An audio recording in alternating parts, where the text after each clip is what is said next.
Well, we'll see how this goes. Here's a piece of redwood. This is my newly designed and built bending iron. What I'm going to do, get this redwood nice and wet, let it soak in for a minute.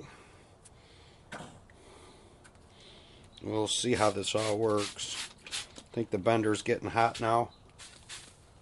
Yeah, seems to be. Okay. Excuse me. So that's kind of nice and wet.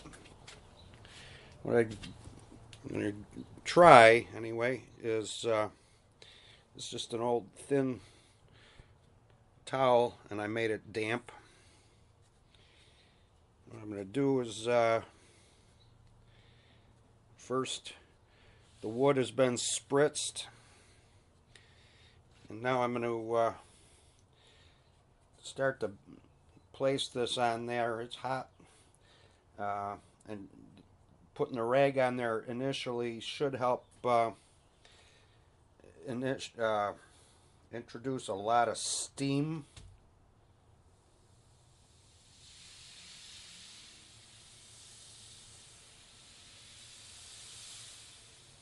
Get this ball rolling. Okay.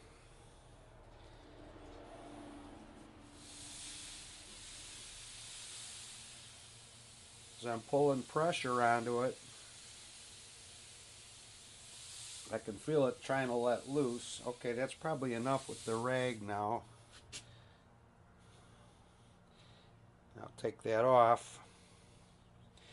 The idea is to get it hot enough and get that moisture deep into the fibers of the wood. Now I'll spritz it down again, so I don't want to scorch it. Make sure that it's got plenty of moisture in it. Then we'll start pulling it straight down, rock it, heat it, and you can feel very little pressure on here, but you can see the steam is starting to go, and as I'm moving it along the cylinder here with a little bit of pressure, you can feel when the wood starts to let loose. Now see, it's starting to get dry. Again, I want to keep it, it's a combination of the heat, the steam, the moisture, the pressure, and I'm just kind of rocking it back and forth,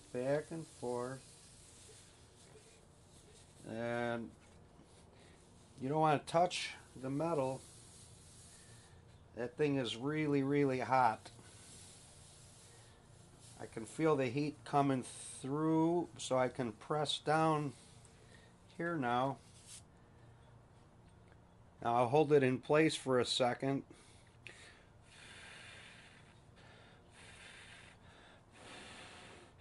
And it's realigning the fibers within the wood. That's pretty good. Okay, so there will be a little bit of springing back. It'll want to try to open up. So if this were an actual piece for an instrument, I would once it's bent, I would lock it into a clamp or a form. Okay, now I can feel it just starting to release. Just starting to release the tension within the wood. You can tell right away by feel, just by pushing down, start to feel that heat coming all the way through with my fingers. Oh, I feel like it's getting dry. Yeah, see, it's starting to dry. Got to keep that thing damp because you want the steam and the heat to work together. Otherwise, if you push too hard or it gets too dry, you can scorch it or crack it.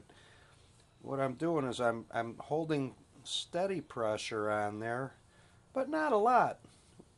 A finger and a thumb is all.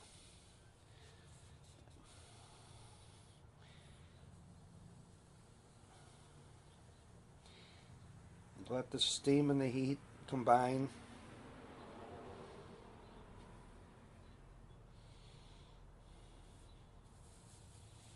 And just real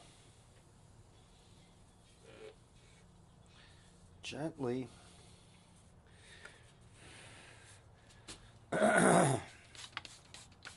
press on it.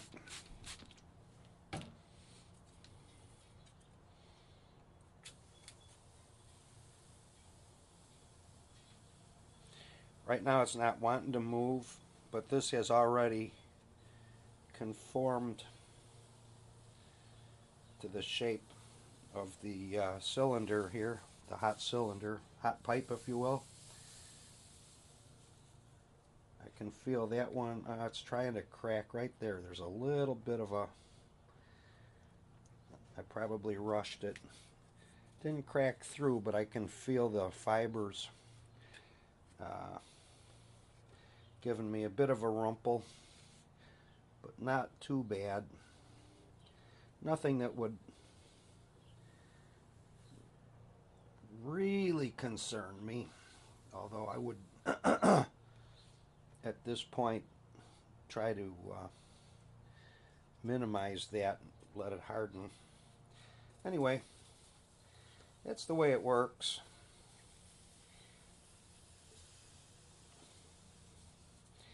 I'll let this thing come around. Look, ooh, touched it. Sucker is hot. It's in excess of 350 degrees at this point. It's not all the way up. Actually, I'm going to reduce the heat a little bit. I didn't put my thermometer on it this morning. I just figured I would get it started here, and okay, that's not steaming as much.